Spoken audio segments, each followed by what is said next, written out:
Your stories heard. This is Undeterred. Live!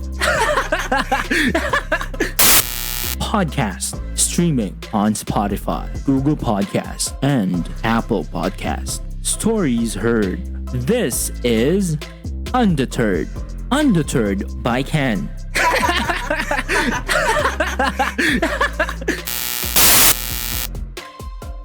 Hello guys, welcome to another podcast. So for this week, we are actually on acting journal number 6. Okay, so the week went by so fast.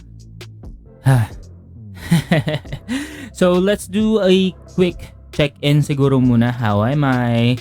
Kumusta naman ako? Okay naman, medyo stressed lang. Madami lang masyadong ginagawa. By the way, ano ba pag-uusapan natin ngayon sa ating acting journal number 6? So for the acting journal number 6, so this week, nagkaroon kasi kami ng sharing about our favorite digital performances. So sa aming favorite digital performances, nag-submit kami sa aming Google Classroom sa isang bin doon kung saan pwede namin nakita yung mga favorite digital performances ng isa't isa. Ito nga yung aming class favorite digital performances playlist. So sa playlist na yon, marami yon. So hindi lang sa akin yung nandoon, pati yung sa mga classmates ko. And siguro best na i-discuss dito yung mga choices ko kung bakit ko isinubmit yung aking favorite, yung performance na yon as a digital performance or as a favorite digital performance. Ayun. So let's start with my very first submission. So ito yung Lloyd Cadena. Ayun. Yung Lloyd Cadena vlog, which is ang tunay na buhay ng mga bakla, open and close parentheses, PBB house lang te, LC vlogs number 194. O ayan. So mga fans dyan ni Lloyd Cadena, hello. Ayan, anyway, bakit ko nga ba sinubmit itong Lloyd Cadena vlog na ito? At saka para saan yung favorite digital performances? This bin is actually created for us to practice our skills when it comes to viewpoints, diba? Yung na-discuss natin about sa ating acting journal number 5, yung viewpoints. So, yun ang importance nun. So itong Lloyd Cadena na to, syempre hindi ko naman siya sinubmit ng dahil gusto ko lang or dahil favorite ko lang siya. Meron siyang meaning behind it. And one of the biggest meaning or one of the main reasons why I submitted the Lloyd Cadena vlog is because it shows the realities of daily life. Okay? Meron akong kilalang theater scholar na pinag-aralan niya yung performativity in FB Live or Facebook Live. Kunwari, di ba, pag nagpapa-online selling through Facebook Live, di ba, may mga performances doon, tsaka how people move, di ba, through that space, through that digital platform, which is Facebook Live. So, meron din kaparehas yun sa iba't ibang klase ng digital platform. So, people behave in different platforms differently. And one of the digital platforms I'm trying to observe right now is yung YouTube. So sa YouTube naman, dahil ito si Lloyd Cadena, alam naman natin siya, isa siya sa mga prominent YouTuber of his time, and unfortunately he passed away because of, well, based on the medical records, it shows that he contracted COVID, diba? Ayun. Bakit nga ba pinasok ko si Lloyd Cadena? Because number 1, gusto ko yung rawness and yung pinapakita niyang reality of daily life without overly exploiting yung buhay nila. Or hindi naman natin nakikita, ito yung sinasabi nila na hindi natin nakikita lahat. Pero we're seeing enough. And because of that performativity in Facebook Live, nakikita natin at na-appreciate natin kung paano sila nabubuhay. Ayun. And ngayon kasi, masasabi ko sa totoo lang na vlogging is really no joke. Sa totoo lang. Bakit? Kasi ngayon, tinatry kong mag-vlog. So, nagbukas ako ng channel, ng YouTube channel. And dun sa YouTube channel na yun, sobrang hirap. Number 1, maging consistent sa pag-upload every week. Ako every week lang ako nag-upload, hirap na ako. And bukod pa doon, sobrang hirap maghanap ng content. And itong si Lloyd Cadena, parang hindi siya nauubusan ng talak, hindi siya nauubusan ng content. And that is a skill, 'di ba? As a theater performer, as an actor, as a performer nga, 'di ba? Yung pag-iisip pa lang ng content mo, lalo na ngayon sa digital world, sobrang hirap niyang gawin kasi ano pa ba yung hindi nakikita ng mga tao? Ano pa ba yung hindi na i-share? What keeps you apart? 'Di ba? What makes you unique sa iyong ginagawa? Sobrang hirap niyang tawag nito, gawin. And Lloyd Cadena, parang he was swiftly traversing through the digital platform which is YouTube, 'di ba? In his almost more than 8 years ba or more than 10 years na siya sa YouTube before he passed away. And after nun, may successors pa siya, 'di ba? Yung mga bakla ng taon, si Madam Ellie, si Madam Ivan, 'di ba?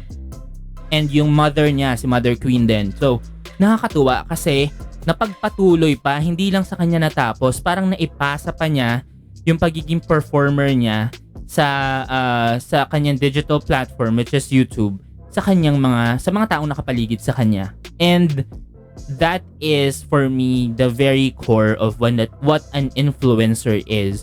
And that's why I actually is a fan of Lloyd Cadena up until this day. Ayun. And that is one of the reasons why I have chosen to include the Lloyd Cadena vlog in my favorite digital performances. Yay! Number 2, ano naman? Sunod naman sa akin sa list ko is yung Dear Evan Hansen. Quote-unquote, words fail. Ito yung words fail performance, yung live performance which has been re-uploaded on YouTube. Ito yung si Ben Platt, yung gumanap na Evan Hansen. So words fail kasi if you are particular about the play or the musical, the show, Dear Evan Hansen, it talks about a typical teenager who's traversing through his high school life. Tapos nagkaroon ng lie after lie after lie sa pagtatakip niya ng napakaraming lies, 'di ba? Na-caught na siya in a corner, and then afterwards hindi niya na masabi, parang wala na, words fail, 'di ba? His words can't even describe what the truth is. Ayun. So yun, parang ito yung breakdown scene actually, and one of my favorite performances ever is Ben Platt's take on this specific song, 'di ba? Itong song number na to, sobrang heartfelt. The first time I saw it, talagang humagulgul din ako sa kakaiyak. Bakit? Kasi naramdaman ko, 'di ba? Even though I can't say that I haven't been in the same situation before. Of course, in my life, I have lied to many people. Pero itong emotion na to, parang na amplify niya yung emotion na yon sa'yo as a person. Yung rawness, yung realness. And how did he do that? So words fail, may kita natin na si Evan Hansen, his character, meron siyang anxiety and anxious teenager siya, and he is taking meds for it para ma-stop. Tapos during dun sa words fail na yon, hindi alam ko hindi na siya nagte-take mo ng meds kasi sumaya na nga siya because of the lie, 'di ba? The fabricated lies. Now, because of that, nung na-caught na siya sa corner, so sobrang anxious niya during that scene, na-trigger talaga yung take niya, and nakita ko yun sa ginagawa ni Ben Platt. So talagang naghahawak na siya ng mga botones, sinahawakan niya na yung mga kung ano-ano, tapos yung kamay niya talagang hindi niya na makontrol, nagsishake, ganyan. So yung mga small beats na yon, 'di ba? Yung mga intervals na yon, yung mga units na ginagawa niya, smaller units siya. Tapos hindi mo akalain, hindi mo alam na that's acting, o 'di ba? Yung ginagawa niya ngayon, yung mga pagkurap-kurap ng mga mata, pag-iyak, paghikbi, kung kailan siya hihikbi ng iyak, kung kailan siya lulunok. Sinabi niya rin yan sa isang interview. I think that is in a late night TV show, ganon. Na ultimo yung paglunok niya kung kailan, talagang ano siya, strategic. Kasi kung hindi siya lulunok dun sa specific na yon, specific time na yon, may hirapan na siyang huminga or whatnot. So yun, isipin niyo yun, di ba? Yung mga maliliit na mga details na yon, yun yung nagbibigay talaga ng character sa isang tao na pinoportray ng isang actor. And that's what I like about this performance. The devil is in the details talaga, di ba? In the subtlety of movement, there is power if used correctly. Yun yung tumatak sa isip ko. Sobrang ganda ng performance na to. Ultimo yung pagsinga, higop ng sipon. Totoo yan. Medyo kadiri lang pakinggan, pero yung ultimo yung paghigop ng sipon. Kailangan practice yan. Kasi pag breakdown mo, talaga dapat makita yung emotion mo. Kasi that's a breakdown scene eh. Hindi lang yung breakdown na magwo-walling ka, 'di ba?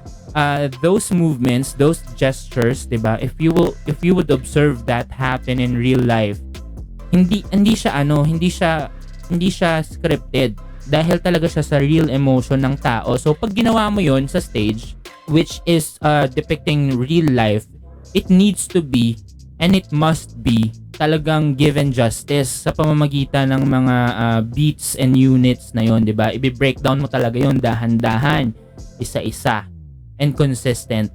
And that's why, because of that, I think because of that performance, Ben Platt gained a Tony Awards for best actor in a musical. Yay! Congratulations, Ben Platt. And that's the reason why I included Words Fail in one of my favorite digital performances. Now, punta naman tayo sa ating last performance. And this is the Hamilton, the Tony Awards performance. Sa Hamilton naman, sa Tony Awards performance nila, ito yung Hamilton 2016 Tony Awards. That's the title on YouTube. Kasi during this day, the Tony Awards, I think if it's not that night, the night before, there is a mass shooting in a club. Not just a club, but a gay club, the Pulse Club shooting. Ayan. It happened. And that is one of the most devastating times for the LGBT community in a long while. 'Di ba? Kasi continuous naman yung persecution sa kanila, sa amin. Pero during that time, in 2016, talaga nagkaroon ng attack. And that killed many lives of gay men. Not even, some of them not even out. 'Di ba? And then nagulat na lang siguro yung mga family members nila during that time. Na what? My son died in a gay club. 'Di ba? Parang ganun, how? Tapos alam mo pa na straight yung anak mo. And then nagugulat ka, nandun siya. Patay siya doon. So, yun yung nangyari. And sabi nga rin ng aming history professor, when you are reviewing and observing history, you need to be historically empathic. Yung historical empathy na tinatawag natin, ito yung dapat aware ka sa surroundings mo kung ano yung nangyayari during that time. And that is one of the best reasons, or the main reason why I've included the Hamilton Tony Awards in 2016 in one of my favorite digital performances, because they are empathic towards the shooting during the travesty, di ba? Yung tragic shooting sa Pulse nightclub. Ayun, when they staged the song The World Turned Upside Down, they staged it differently. How? Dahil nga alam nila na medyo traumatic pa sa buong, if not America, di ba? But the entire American region, di ba? In the Western world rather, yung shooting na yon. Naging sensitive sila. Imbes na gumamit sila, kasi yung Hamilton, if you're not aware about the storyline or the story time, the period and the setting, it happened in wartime. So meron talaga mga rifle, ammunition, talagang war, as in gera. And the world turned upside down. That is one of the highlight of Hamilton. Yung ano niya, yung narrative. Ayun, yung Yorktown, the world turned upside down. That is one of the highlight of the musical. And hindi talaga siya mabibigyan ng justice kung walang baril, walang bala, di ba, na makikita, rifle, firing guns, ganyan. And how did they devise the performance para mawala yung guns? So, tinanggal nila yung guns. Instead of using guns, improv na lang sila of walang guns, pero they're just shooting, they're aiming still, they're using their hands, they're using their body language, gestures, para hindi masyadong graphic para sa mga manonood na nakaka-experience nun, 'di ba? Kahit walang trigger warning about what's going to happen, what will be performed on stage.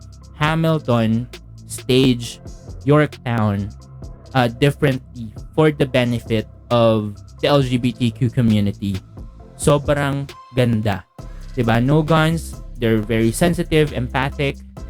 And that is one of the reasons why I've included the Hamilton performance during the 2016 Tony Awards sa aking favorite digital performances. As theater makers, diba, as theater practitioners, we're not just practicing theater just because we can, but because we know people are watching. And when people watch, we influence them, how they think, how they act, and what the future might become. So, in this performance, talagang hands down, sobrang ganda because of that particular gesture.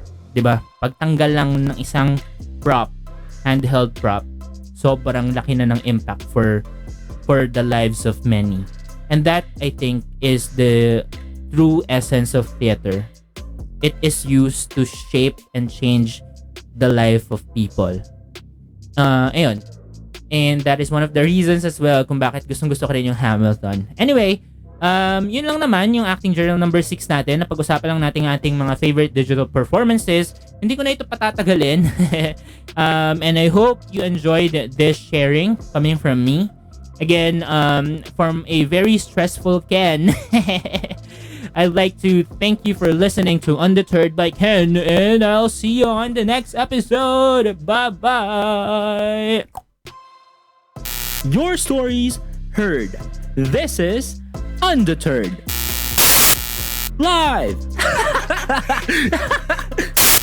Podcast streaming on Spotify, Google Podcasts, and Apple Podcasts. Stories heard.